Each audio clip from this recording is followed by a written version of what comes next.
बिस्मिल्लाहिर्रहमानिर्रहीम। अस्सलाम वालेकुम नाज़रीन, मैं हूँ आसमा शिराजी। प्रोग्राम है फ़ैसला आपका। प्रोग्राम के आगाज़ में एक बड़ी ख़बर जो कि अब से थोड़ी देर पहले आई है। ISPR का एक अलामिया जो कि इमरान खान साहब के एक स्टेटमेंट के बाद आया है और ये बहुत ही अहम अलामिया है, जिसमें कि उन्होंने ये कहा है कि चेयरमैन PTI बग़ैर सबूत इल्ज़ामात उनके इंतहाई गैर ज़िम्मेदाराना है। हाजिर सर्विस फ़ौजी अफसर पर बग़ैर सबूत इल्ज़ामात इंतहाई गैर ज़िम्मेदाराना और मुतल्लिका सियासी रहनुमाओं से कहते हैं कि वो झूठे इल्ज़ामात लगाना बंद करें। मुतल्लिका सियासी रहनुमा झूठे इल्ज़ामात की बजाय कानूनी रास्ता इख्तियार करें। मन घड़त और बदनीयती पर मुबनी इल्ज़ाम इंतहाई काबिल मज़म्मत और नाकाबिल कबूल हैं।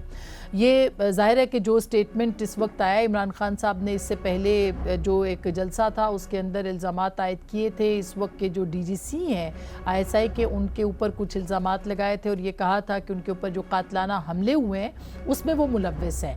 और इससे पहले भी वो इल्ज़ामात लगाते रहे, लेकिन वो मुख्तलिफ नामों के साथ उनको पुकारते थे। लेकिन पहली बार इमरान खान साहब ने नाम लेके उनके ऊपर इल्ज़ामात लगाए हैं, जिसके जवाब में ये अनप्रेसिडेंटेड, हम इसको कह सकते हैं कि गैर मामूली अलामिया है, जो कि आज जो है वो अफवाज पाकिस्तान के तर्जुमान ने ज़ाहिर किया है और ये कहा है कि ये इस तरह के इल्ज़ामात की बजाय अगर वो चाहें तो वो कानूनी कार्रवाई कर सकते हैं। लेकिन ये मनगढ़ंत इल्ज़ामात हैं एक हाजिर सर्विस फ़ौजी अफसर के ख़िलाफ़। अब इमरान खान साहब के जो हमले हुए थे दो, ज़ाहिर है कि उनके ऊपर एक हमला जो है वो तो वज़ीराबाद में हुआ था। उस वक्त उनकी तहरीक इंसाफ की अपनी हुकूमत वहाँ पे थी पंजाब के अंदर, और जो उनकी टांग पे फिर ज़ख्म भी आया था और उनके ऊपर जो भी हमला उस वक्त था उसकी कार्रवाई पुलिस के अंदर हुई थी, लेकिन ताहाल जो है वो उसके हवाले से पेशरफ्त सामने नहीं आई है। और यही इमरान खान साहब कह रहे हैं आज। बल्कि इमरान खान साहब के इल्ज़ामात के जवाब में प्राइम मिनिस्टर ने भी अपना एक जवाबी वार किया। उन्होंने एक ट्वीट किया, सॉलिडेरिटी भी शो की जो फ़ौजी अफसरान हैं उनके साथ, और साथ साथ में ये भी उन्होंने कहा कि ये बेबुनियाद इल्ज़ामात है, जिस पर इमरान खान साहब ने कहा कि उनके ऊपर क्यों FIR अभी तक जो है वो नहीं कट सकी है। तो ये काफ़ी इम्पॉर्टेंट मामला है। आसिफ ज़रदारी साहब ने भी इसके ऊपर जो है वो मज़म्मत की है इस बयान की इमरान खान साहब के, और ये कहा है कि बेबुनियाद इल्ज़ामात हैं, इससे पाकिस्तान के जो इदारे हैं उनको कमज़ोर करने की साजिश है, ये उन्होंने कहा है। लेकिन बहरहाल ये जो इस वक्त मामला चल रहे हैं, इसका क्या नतीजा निकलेगा कि नहीं निकलेगा। इमरान खान साहब ने अब से थोड़ी देर पहले एक सहाफ़ियों से गुफ्तगू भी की है और उसमें उन्होंने कहा है कि वो हतमी तौर पर एक फ़ैसला कुन मरहले में दाखिल हो रहे हैं और हतमी और फ़ैसला कुन लड़ाई जो है वो अब उसके लिए लड़ेंगे। वो क्या होगी फ़ैसला कुन लड़ाई, वो क्या होगी हतमी लड़ाई, ये एक बहुत ही इंपॉर्टेंट सवाल है जिसके ऊपर आज के इस प्रोग्राम में हम बात करेंगे। दूसरी जानिब इस्टेब्लिशमेंट की बात हो रही है चूँकि, तो इस्टेब्लिशमेंट के ऊपर परवेज़ इलाही साहब भी बोले और कल उन्होंने एक बहुत इंपॉर्टेंट इंटरव्यू दिया। उस इंटरव्यू के अंदर उन्होंने वाज़ेह लफ्ज़ों में ये बात कही कि वो जो परसों जो उन्होंने इंटरव्यू उर्दू पॉइंट को दिया था उसके अंदर उन्होंने बहुत अहम ये बात कही थी कि हमारे पास जो एक मामलात हैं उसमें रियल इस्टेब्लिशमेंट जो है उर्दू न्यूज़ से बात करते हुए वो रियल इस्टेब्लिशमेंट उनके साथ है। और परवेज़ इलाही साहब ने और भी बहुत सी बातें की जो भी उनके मसाइल इस वक्त इस्टेब्लिशमेंट के साथ हैं, मगर वो क्या कह रहे हैं परवेज़ इलाही साहब वो बड़ा सुनने के काबिल है। ज़रा सुनिएगा कि वो क्या कह रहे हैं। जो रियल इस्टेब्लिशमेंट है, जो बैकबोन है, आज भी उनके साथ तल्लुक़ है, उनकी रिस्पेक्ट है, लेकिन कुछ ऐसे घुस बैठिए आ गए हैं हर जगह पे, तो उनके साथ तो हमारा बन नहीं सकती। वो वेवलेंथ भी नहीं है मेंटल, इसलिए बेमैनी है। हमें अफसोस ही नहीं है जो वो कर रहे हैं। ये एक रियल इस्टेब्लिशमेंट से उनकी मुराद क्या है, ये रियल इस्टेब्लिशमेंट कौन है जिनके साथ वो हैं और वो मौजूदा इस्टेब्लिशमेंट को घुस बैठिए कह रहे हैं, तो ये क्या मामलात हैं। ज़ाहिर है कि एक तरह से डिवाइड करने की कोशिश या एक सूरत हाल जो है वो सामने है। तो कौन डिवाइड कर रहा है इस्टेब्लिशमेंट को, कौन डिवाइड कर रहा है चीज़ों को, इसके ऊपर भी हम बात करेंगे और इसका फ़ायदा कौन उठा रहा है। दूसरी जानिब प्रैक्टिस एंड प्रोसीजर एक्ट जो है उसके ऊपर भी आज काफ़ी अहम कार्रवाई हुई थी। समात को गो के 3 हफ्तों तक के लिए मुलतवी किया गया और पार्लियामेंट से कहा गया कि अपनी प्रोसीडिंग्स जो है वो सामने लाई जाएं, उनको दी जाएं। ये याद रहे कि पार्लियामेंट ने इससे इनकार किया है और कल तक के लिए डेट दी गई है कि आप ये प्रोसीडिंग्स जो हैं ये दें। इससे पहले 1997 में भी पार्लियामेंट से प्रोसीडिंग मांगी गई थी। तब इलाही बख्श सुमरो साहब जो थे वो स्पीकर थे और उन्होंने भी मना किया था, इनकार किया था कि वो प्रोसीडिंग्स नहीं देंगे। वो एक महाजराई कहाँ पहुँची थी, क्या क्या वैसी सूरत हाल होगी, इसके ऊपर भी हम बात करेंगे। लेकिन इसके साथ साथ कल चीफ जस्टिस अता बंदियाल साहब ने भी कुछ इशारे किए और उन्होंने अपने जो खिताब था अक़लियतों के हुकूक़ के हवाले से उसमें खिताब करते हुए ये कहा था कि किसी भी वक्त जो है वो मॉनिटरिंग जज जो है या जो इसकी जो मॉनिटरिंग है वो हो सकती है, इम्प्लीमेंटेशन के लिए जो है वो जजेस मौजूद रहते हैं और वो करेंगे। और ये भी आपको बता दें कि 14 मई की तारीख है, 14 मई को इलेक्शंस होने हैं, उसमें तकरीबन 6 दिन बाकी रह गए हैं, इंतखाबात की कोई सूरत नज़र नहीं आती है। तो इसीलिए फैसला कुन लड़ाई की इमरान खान साहब बात करें तो अमल दरामद की जो बात चीफ जस्टिस साहब कह रहे हैं वो क्या है, किस तरह से अमल दरामद करेंगे, ये बहुत ही अहम सवाल होगा जिसके ऊपर आज के इस प्रोग्राम में हम बात करेंगे।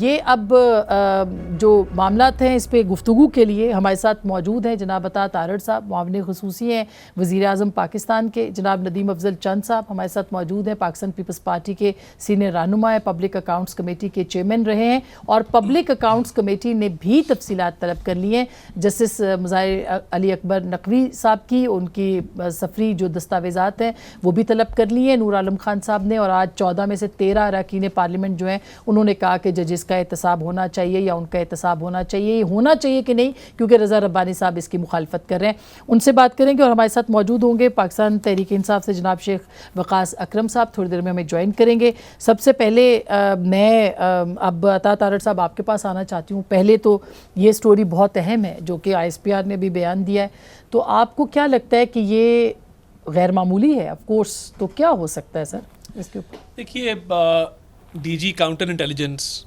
लेफ्टिनेंट जनरल फैसल नसीर के ऊपर इल्ज़ामात की बुछाड़ आज की नहीं हो रही, कई माह गुजर गए हैं इस मामले को।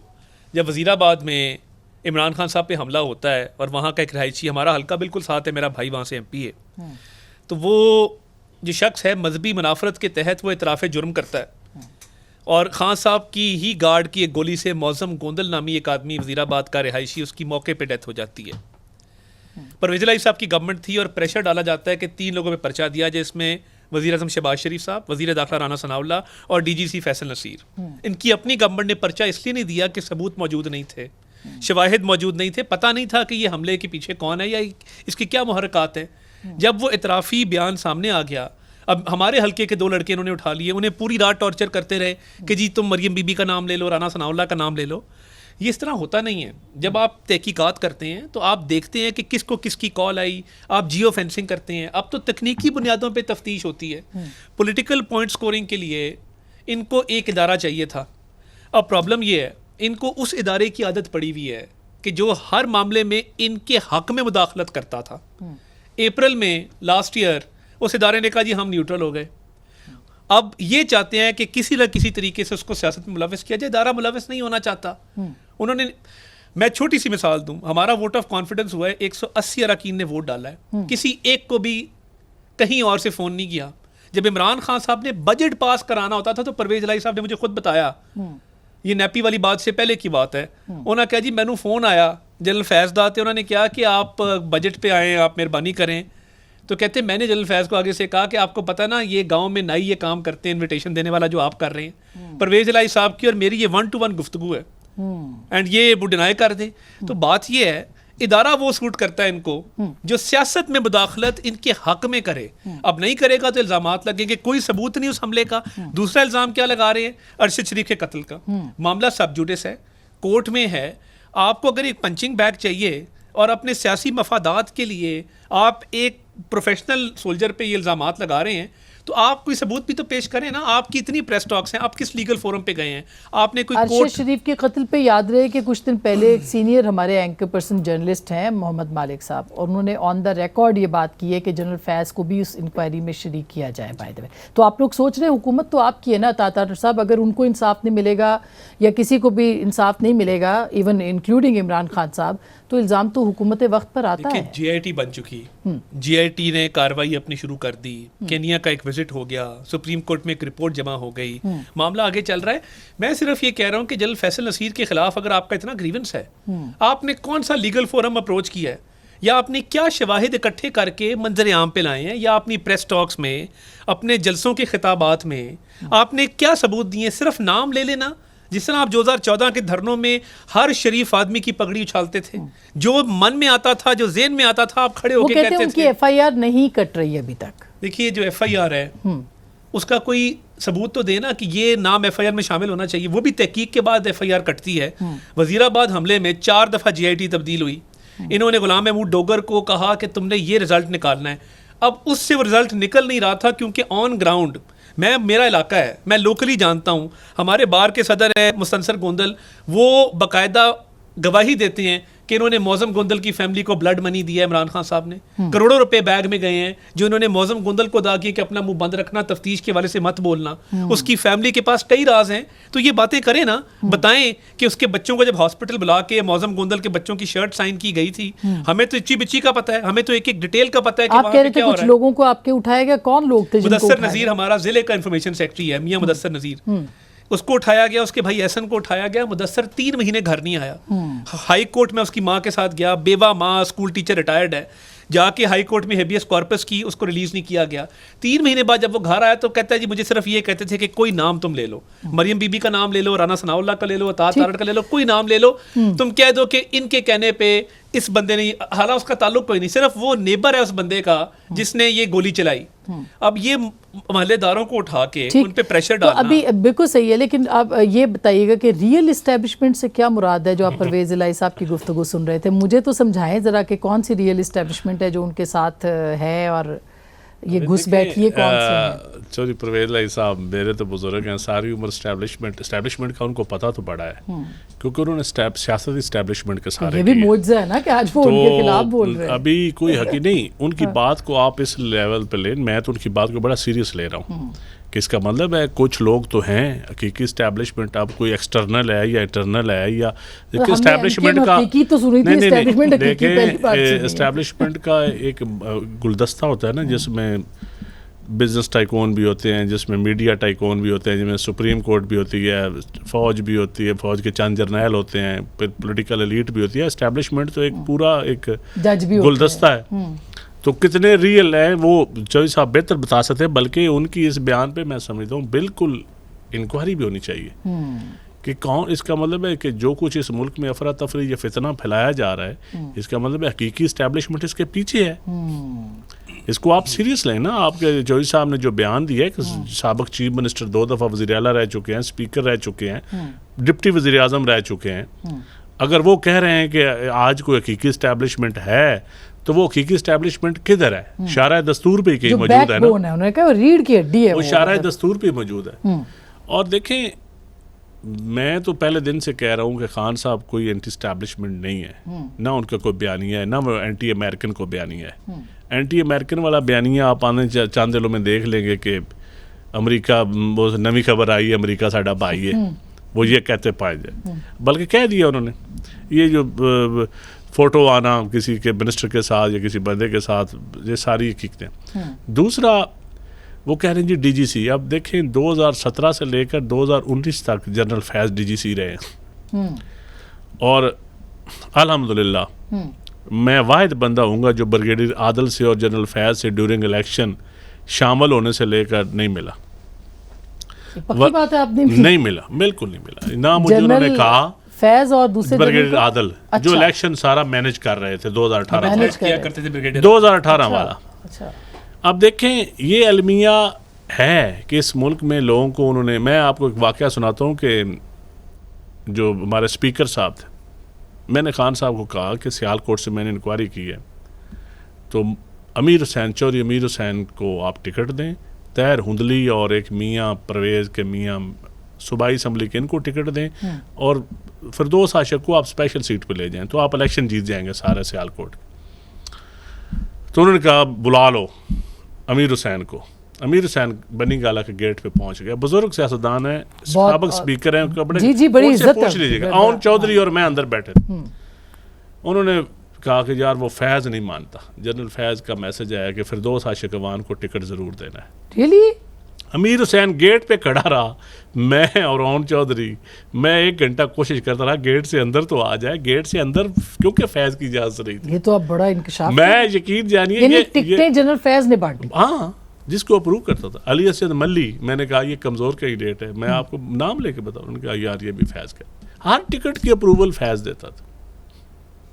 तो फिर तो रियल इस्टेब्लिशमेंट है। फिर अभी भी इस्टेब्लिशमेंट तो है। आज मैं हैरान हूँ ये नून लीग वाले माजरत के साथ, क्योंकि कभी इन्होंने ब्रिगेडियर रखे नहीं, इसलिए ये नाम नहीं बताते, ये जरा झिझकते हैं।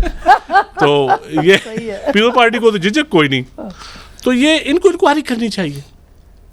जो इस मुल्क में अभी जिस तरह का माहौल बना हुआ है, बताना चाहिए कौम को कि कौन किसने पार्टियां बनाई, किसने तोड़ी। ठीक है उसमें इनके भी कई नाम आ जाएंगे, हमारे भी नाम आ जाएंगे, तो लेकिन लोगों को लोगों को तो पता चलना अमल तो होगा। आज वो मतलब है किस ने कहाँ ज़मीनें ली, कहाँ ये जो आपका एक बेचारा जो ये हाउसिंग सोसाइटी वाले को जिसको रगड़ा लगता रहा है, ये जो टॉप सिटी के क्या ये इस्लामाबाद के साथ है, जिसके ऊपर जनरल फैज़ की नजरें थी। चकवाल में जाए ना, आप पूछे लोगों से, आप और इलाकों में जाए। अच्छा ये आप जो आपकी बात है कि इसका मतलब ये है कि उस वक्त जो टिकट्स थे वो जनरल फैज़ ना सिर्फ मैनेज कर रहे थे बल्कि वो जनरल फैज़ तो खान साहब या तरीके साहब बेच भी रही थी वो टिकट से। देखिए मुझे बेचने का सच्ची बात है, खान साहब ने खुद कहा था कि फिरदौस आशिकवान ने इतने पैसे दिए हैं। मैंने कहा जी मैं तो नहीं मानूँ। कहा जी वो मल्ली है, कोई अमेरिका में, उससे 1.5-2.5 करोड़ लिया है। एक फैसलाबाद से एक अपने बड़े करीबी का नाम लिया, वो 1.5 करोड़ उसने अब काश के फिरदौस आशिकवान साहब देखें, मैं ये बात सुनो, ये मैंने कहा मैं तो नहीं मानता फिरदौस का, तो खान साहब ने मुझे कहा। फिर बाद में वही स्पोक्स पर्सन भी बनी। तो मामला तो बड़े ये देखिए इस मुल्क में कहा पता करें ना, वर्ल्ड ब्लू सिटी वालों ने 25 करोड़ किसको दिया। अच्छा सर वो ये तो मैं इनको ये अजीब डरपोक से ये लोग हैं, मेरे सामने हमारे दादी हैं। अच्छा मैं नाम लिए बगैर बात कर ले, इनको पता नहीं वज़ीर दाखिला भी बड़ा तकड़ा है जी, एजेंसियां भी बड़ी तकड़ी है, ये गवर्नमेंट तो और ये क्या गवर्नमेंट तो इतनी तगड़ी नहीं है। अगर और एस्टेब्लिशमेंट भी और पार्लियामान देखें, पहली दफा पार्लियामान में हुआ है। भी तगड़ी है। मेरी बात सुने, पार्लियामान पाकिस्तान की तारीख में पहली दफा पार्लियामान के साथ एस्टेब्लिशमेंट खड़ी है। कम से कम लेट डाउन नहीं कर रही पार्लियामान को। ठीक, पहले तो हमेशा पार्लियामेंट वो एस्टेब्लिशमेंट जो जनरल फैज हो या नवीद मुख्तार साहब डीजीआई रहे हैं, उनका क्या इख्तियार होता था? मेन आल इन आल तो डीजीसी होते थे। आज डीजीसी का नाम आ रहा है, जो 3 साल डीजीसी रहा है आल इन आल, जो डीजीआई को कुछ नहीं समझता उसका नाम ही को नहीं लेता। वो जनरल फैज की बात कर रहे हैं। हाँ बिल्कुल, फैज आम था। टीएलपी काजी फैज ईसा की रिपोर्ट को उठा के इंक्वायरी कर ले, उसी रिपोर्ट भी को कमीशन बना दे। मतलब तो ये है कि शेख वकास अकरम साहब भी आ गए, मगर इसका मतलब ये है तारड़ साहब कि वाकई आपकी हुकूमत जो थी वो एक डंग टपाओ हुकूमत ही है, अभी भी डंग टपाओ। देखिए जो बात चंद साहब कर रहे हैं मैं टोटली एग्री करता हूँ। हमारी पार्टी को पंजाब में तोड़ने से लेके तहरीक इंसाफ की पंजाब में हुकूमत कायम करने तक ये जनरल फैज और ब्रिगेडियर आदिल करते थे। और ये जो पटके पहनाए जाते थे, जहाज़ों में लोगों को लाद के ले जाया जाता था, हम सिंगल लार्जेस्ट पार्टी थे। अच्छा, बदतरीन तोड़फोड़ के बावजूद, जेलों के बावजूद, क़यादत जेल में है, बदतरीन तोड़फोड़ की जा रही है। हमारे उम्मीदवारों को कहा जा रहा है टिकटें जमा नहीं करानी, लोग 5-5 बजे तक टिकटें अपने पास रख लेते थे, जमा नहीं कराते थे। कौन था पीछे? ब्रिगेडियर आदिल था, जनरल फैज था, ये 2 लोग थे। तो अब आप तो वैसा नहीं चाह रहे ना? नहीं, देखें मतलब ऐसा किरदार अब आप नहीं चाह रहे। अब इमरान खान साहब क्या चाहते हैं कि वही किरदार किसी तरह वापस आए, वही सपोर्ट हो। इदारे ने जब न्यूट्रलिटी का फैसला कर लिया, ये 1 घंटा नहीं खड़े हो सके, ये मुंह के बल गिरे जाके उसके बाद। तो बात ये है। अच्छा, अब ये शेख साहब, अब ISPR का आपने देख लिया होगा लामिया कि वो आ गया है, बड़ा सख्त है, इमरान खान साहब के इल्ज़ामात है, जवाबात हैं यहाँ पे। तो अब आपके पीछे बड़ी बातें हुई हैं, इंकशाफात भी बड़े हुए हैं कि किस तरह से जनरल फैज मैनेज करते थे PTI की टिकट्स को और बाकी चीज़ों को। अब आप क्या कहेंगे, क्या सूरत बनने जा रही? देखिए, मैं ये समझता हूँ कि जो ISPR का जो बयान आया है वो उनकी राय है और उनका हक है। और हर इदारे को और हर शख्स को ये हक है कि अगर वो ये समझे कि शायद उन पर कोई नाजायज़ इल्ज़ाम लगाया जा रहा है तो वो उस पर एहतजाज का हक रखते हैं। मैं ये समझता हूँ कि जो आदमी ये समझता हो कि शायद आप मेरा नुकसान करने वाले हैं या करना चाहते हैं, या माजी में अगर मुझ पर कोई ऐसा हमला हुआ है उसमें शायद मुझे ये सस्पेशन हो कि आप शामिल हैं, तो वो भी ये हक रखते हैं कि वो ये कह सकते हैं। इस ममलकत खुदादाद में कहीं इस किस्म की कोई पाबंदी नहीं है कि आप किसी पे ये बात कर सकें अगर आपको ऐसा शक हो। और ये कोई इमरान खान साहब नहीं, तमाम पार्टीज़ ऐसे करती रही हैं। आपको याद होगा prime minister former prime minister मियां नवाज शरीफ साहब ने जनरल फैज़ और DGC इरफान मलिक साहब का नाम लिया था कि अगर मरियम बीबी को कुछ हुआ तो ये दोनों उसके अंदर इन्वॉल्व हो गए, और जनरल बाजवा ने जनरल इरफान मलिक को रिमूव कर दिया था सिर्फ इस इल्ज़ाम पे, इस स्पीच पे जो मियां मोहम्मद नवाज शरीफ साहब की थी।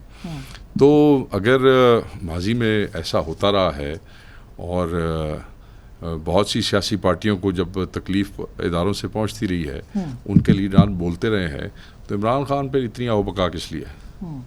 क्योंकि वो उन्होंने पहले जरदारी साहब पे भी इल्ज़ाम लगाया है, जरदारी साहब ने उनको हट जाने का नोटिस भी दिया है। हट जाने की नोटिस तो इस मुल्क में एक रिवायत है जी, जहाँ दिया होगा वहाँ वो जवाब दे देंगे, अदालत में उसका फैसला हो जाएगा। उस वक्त तो परवेज़ इलाही साहब की हुकूमत थी जब उन पे हमला हुआ, क्यों आपके ख्याल में कहाँ झोल आया है इन्वेस्टिगेशन के अंदर? देखें, मैं MNA था, मेरी पार्टी की हुकूमत थी, उसमें उस दौरान मेरे बहुत सारे नुकसानात हुए, तो फिर मैं अपनी पार्टी को पकड़ लूँ जाके कि जी तुम्हारी हुकूमत है तो मेरा नुकसान क्यों हो रहा है?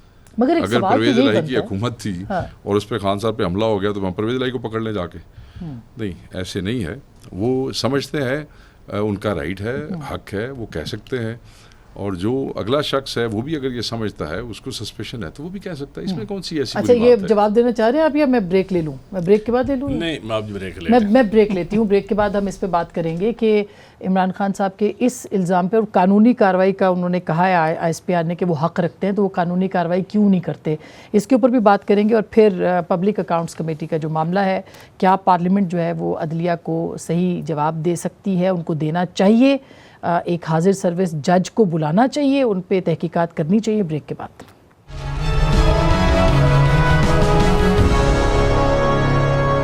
वेलकम बैक नाजरीन, एक दफ़ा फिर आपको खुश आमदीद कहते हैं। प्रोग्राम के पहले हिस्से में आपने सुना कि किस तरह से मैनेज किए गए इलेक्शंस भी और पिछला जो टेन्योर था वो भी, लेकिन अब जो सूरत हाल है वो क्या होगी? क्योंकि इमरान खान साहब ने आज सहाफ़ियों से बात की है, उन्होंने कहा जी फ़ैसला कुन लड़ाई। तो क्या तारड़ साहब अब फ़ैसला कुन लड़ाई है अदलिया के महाज पे, पार्लियामेंट के महाज से, तहरीक इंसाफ के महाज पे, सियासी जमातों के महाज पे क्या होगा फ़ैसला कुन लड़ाई? देखिए, मैं ये समझता हूँ कि जो अदलिया ने ये तासुर कायम किया है सहूलतकारी का इमरान खान साहब की, इसकी तारीख में मिसाल इसलिए नहीं मिलती कि 63A की जब तशरीह की गई, मैं अदालत में मौजूद था, तो ऑनरेबल चीफ जस्टिस बंदयाल साहब ने कहा ये कैसे हो सकता है कि कोई वोट डाले पार्टी की डायरेक्शन के ख़िलाफ़ तो उसका वोट गिनती में शुमार ना किया जाए। अब जब 63A का ऑर्डर आया और आइन को दोबारा लिखा गया, तहरीक इंसाफ की पंजाब में हुकूमत कायम करवाई गई, हमारी हुकूमत ख़त्म करवाई गई, उसके बाद असम्बलियाँ टूटी, तो ये जो इलेक्शन मांग रहे हैं, ये इस कहानी तो फिर 63A से शुरू होगी। जो वहाँ पे गलती सरजद हुई उसको ठीक करना पड़ेगा। और मुझे ये समझ नहीं आती कि क्या खैबर पख्तूनख्वा का सूबा भी किसी को याद है, या 90 दिन के इलेक्शन का सिर्फ आइन में पंजाब का लिखा है कि पंजाब में ही होंगे? तो क्या समझ आ रही है आपको? समझ यही आ रही है कि ये पंजाब में इलेक्शन करवा के, इसी टेन्योर में, इसी चीफ जस्टिस के टेन्योर में इलेक्शन करवा के, वहाँ पे हुकूमत कायम करके और बाकी मुल्क के इलेक्शन रिजल्ट को ये मैनेज करना चाहते हैं। जैसे आप देखते हैं कि जब भी फेडरल गवर्नमेंट आती है तो उसके बाद GB और AJK में जिसकी फेडरल गवर्नमेंट हो उन्हीं की हुकूमतें वहाँ कायम होती हैं। अब बलूचिस्तान से क्या आवाज़ें उठ रही हैं, खैबर पख्तूनख्वा तो छोड़ दें, आप सिंध से क्या आवाज़ें उठ रही हैं कि पंजाब जो जीतेगा या जिसको जितवाया जाएगा, तो ये तो PTI चाह रही होगी ना जो आप कह रहे हैं, तो आप कह रहे हैं कि जजेस भी उसका हिस्सा है? उसका हिस्सा है। हमारा इसमें क्या पॉइंट ऑफ व्यू है? जजेस ने बुलाया गवर्नर स्टेट बैंक को और फाइनेंस डिवीजन के सेक्रेटरी को कि जी फंड जारी करें। पार्लियामान फैसला कर चुका, एक फाइनेंस बिल जो है वो वोट आउट हो चुका है। ग्रांट जो 21 अरब की आई थी उस पे उसको रिजेक्ट कर चुका है पार्लियामान। अब स्टेट बैंक को बुलाएं या फाइनेंस को बुलाएं, फैसला पार्लियामान का है। और एक जज साहब ने यहाँ तक कहा कि अगर फाइनेंस बिल डिफीट हो जाए तो ये तसव्वुर कर लिया जाता है कि गवर्नमेंट फॉल कर गई है। हमने उसके बाद इत्मीनान का वोट ले लिया। तो अब पार्लियामान वर्सेस जुडिशरी है। और देखिए आज भी जो हुआ उस बिल के हवाले से, एक बिल मार्जे वजूद में नहीं आया, आप उसके निफाज से पहले उसका अमल दरामद रोक रहे हैं। तो 3 हफ्ते के लिए मुलतवी हो गया बेंच वो चाहते हैं ना कि मेरे टेन्योर में ना हो, ये काजी फाजीसा साहब आके इस बिल के तहत आके बेंचेस बनाएं, मैं अपना टेन्योर गुजार लूँ, यही तासुर है वकला के दरमियान। तो मैं ये समझता हूँ कि पार्लियामान हमारी पार्लियामेंट्री डेमोक्रेसी है, हमारी आइन के तहत पार्लियामान एक सुप्रीम इदारा है। आजकल बड़े बड़े नए वीलॉगर्स यूट्यूबर्स आए हैं, वो कहते हैं क्योंकि सुप्रीम कोर्ट के साथ सुप्रीम लिखा है इसलिए वो सुप्रीम है। कहाँ लिखा है पार्लियामान सुप्रीम है? ये देखे बगैर कि आइन का खालिक इदारा है। अच्छा, अब पार्लियामेंट्री सॉवरेंटी का तो ये सवाल फैसला कुन लड़ाई के अंदर जो है, या ये पार्लियामान बचेगी या अदलिया बचेगी? शेख साहब, अब पार्लियामेंट के साथ हैं आप या क्या अदलिया के क्या होगा? फैसला कुन लड़ाई क्या है? बीइंग द ओन पार्लियामेंटेरियन और जो इलेक्शन मैं लड़के पार्लियामेंट का मेंबर रहा हूँ, मैं तो पार्लियामेंट की बालादस्ती के हवाले से बड़ा क्लियर हूँ। और मैं ये समझता हूँ कि पार्लियामेंट के इख्तियारात और पार्लियामेंट का इस्तेहकाक अपनी जगह पे है, उसी तरीके से अदलिया का इख्तियार और इस्तेहकाक जो है वो भी अपनी जगह पे है। तो रूल ऑफ लॉ के तहत हर इदारे को अपनी क़वायद में अपने टर्फ के अंदर रह के खेलना चाहिए और किसी इदारे की भी आज़ादी या इख्तियार को चैलेंज नहीं करना चाहिए, वरना स्टेट चल नहीं सकती। वरना आइन की अमलदारी और पासदारी दोनों जो है उसको यकीनी नहीं बनाया जा सकता। जहाँ पे पार्लियामेंट तजावुज़ करे उसको भी नहीं करना चाहिए, क्योंकि इसलिए नहीं कि वो मैं समझता हूँ कि सुप्रीम है या ताकतवर हैं, इसलिए कि अगर आप अपने उससे टर्फ से तजावुज़ करेंगे तो फिर आप ज़िम्मेदार हैं इस मुल्क को चलाने के, आइन की अमलदारी और पासदारी की। अगर आप ख़ुद इस किस्म के कोई काम करने की कोशिश करेंगे तो फिर आप क्या एग्जाम्पल सेट करेंगे? और यही जो फार्मूला है और प्रिंसिपल लागू होता है वो अदलिया पे भी होता है। अच्छा, लेकिन अदलिया तो अब किसी की बात ज़ाहिर है, जो पब्लिक अकाउंट्स कमेटी इस वक्त भी मांग रही है उनसे कि आप डिटेल्स दें। देखिए मैं जो पब्लिक अकाउंट्स कमेटी मांग रही है ये मेरी ज़ाती राय है, मैं उस पर आपको मैं बता देता हूँ। मैं समझता हूँ कि अगर आप सरकार से पैसे जो हैं वो सरकार से जा रहे हैं, फाइनेंस मिनिस्ट्री से जा रहे हैं, तो एक मैकेनिज़्म है, आपका जो रजिस्ट्रार है ही इज़ सिविल सर्वेंट है, तो अगर उन्हें बुला लिया जाए और वो ऑडिट वदा हो जाए तो ये कोई बुरी गल नहीं है। ये तो बुरी बढ़ गई ना।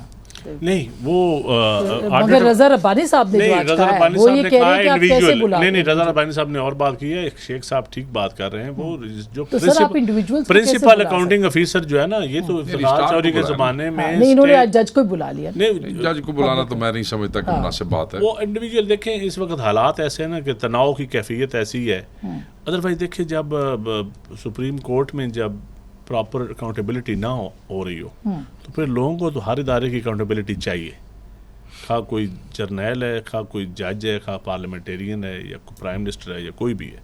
तो मेरे ख्याल में तमाम इदारे अपना अकाउंटेबिलिटी का मैकेनिज्म उसको प्रायोरिटी नंबर 1 समझे ना। जब लोग कोई अकाउंटेबिलिटी डिमांड करते हैं तो उस पर जब आप अकाउंटेबिलिटी नहीं जब करेंगे। आपने बुलाया था तब रजिस्ट्रार नहीं आए, रजिस्ट्रार तो को उस वक्त इफ्तिखार चौधरी साहब ने स्टे दिलवा दिया, एक पिटीशन करवा के सुप्रीम कोर्ट ने स्टे दे दिया कि हमारा रजिस्ट्रार पार्लियामान के सामने पेश नहीं होगा। उससे लिए क्यों नहीं लड़े इफ्तिखार हाँ, चौधरी? तो सही मैंने तो कोशिश की थी अपनी हैसियत में, सारे लेकिन साथ थे हमारे इफ्तिखार मेंबरान, चौधरी, आपको याद सब है साथ थे। हमारे मेंबरान बहुत सारे भाग गए थे, जो आज वजीर है उनमें से आते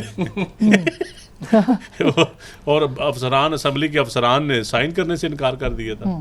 फिर उसके बाद फिर तो ये देखिए, ये तो सियासी लोगों को पाकिस्तान की ज़्यादा- तारीख में हुआ है। हम आपस में सियासी मुखालफिन अपनी हर कोई अपनी स्किन बचाता है, कॉन्स्टिट्यूशन और पार्लियामान के साथ खड़े होना चाहिए। और जज को बुलाना मुनासिब नहीं और है। मुनासिब नहीं है कि वो तो रज़ा रब्बानी साहब भी, आप कोई देखें ना तरह इदारे मेरा- को, आप नहीं, भी देखिए- आप अभी हम रिट की बात कर रहे थे, रजिस्ट्रार साहब जो हैं वो 21वें 22वें ग्रेड के अफसर जब हैं, आप उनको रजिस्ट्रार आपने को नहीं ट्रांसफर भेजें- किया, वो ट्रांसफर नहीं आप कर देखिए, सके। जब आप रजिस्ट्रार को नहीं भेजेंगे तो फिर अल्टीमेटली जज को ही बुलाया जाएगा ना।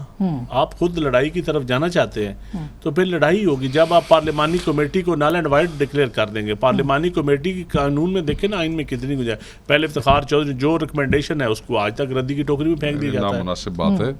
एक सिविल जज आपकी अहलियत का फैसला करता है कि आपने इलेक्शन लड़ना है एमएनए का, नहीं आप इस एल हैं, इस जोगे हैं या नहीं हैं, और उस सिविल जज की उसके तो ये ऊपर ज़ियाउल हक का कानून है ना, हमने तो कोशिश की पी पार्टी ज़ियाउल हक ਨੂੰ ਗਿਆ ਅਰਸਾ ਹੋ ਗਿਆ ਤੁਹਾਡੇ, ਉਸ ਤੋਂ ਬਾਅਦ 2 ਹੁਕੂਮਤਾਂ ਆ ਗਈਆਂ, ਬਦਲ ਲੈਣਾ ਸੀ ਨਾ। तो ब्लैक ज़ियाउल हक आज भी पिटना ज़ियाउल हक ਨੂੰ ਇਹ जुल्म जे, नहीं, सोच उसकी मतलब जिंदा है। उसके बाद चौधरी परवेज अली उसकी खान ने सोचें कहा भी कि आप लोगों के साथ नहीं है, establishment उसकी चौधरी सोचें भी परवेज आप अली लोगों ने के तो आज साथ भी नहीं कहा है। है ना कि एस्टैब्लिशमेंट इज ज़ियाउल हक की हाँ, एस्टैब्लिशमेंट है। परवेज तो भाई मैं ये साहब ने समझता कहा हूँ है। कि अच्छा जी, कि वो जो है ना जी वो नामुनासिब बात अच्छा है। मैं ब्रेक ले लूं, ब्रेक के बाद फिर इस पे हाँ, please। कर दें कि इसका इस महाजराई का नतीजा क्या निकलेगा, वे फॉरवर्ड क्या है, क्योंकि IMF ने अगले जो इजलास है जो बुलाया है 17 मुल्कों के लिए फंड्स का, उसमें पाकिस्तान को निकाल दिया है। तो अब होगा क्या, मईशत बचेगी, रियासत बचेगी, अदलिया बचेगी या पार्लियामेंट बचेगी, इस लड़ाई में निकलेगा क्या? ब्रेक के बाद।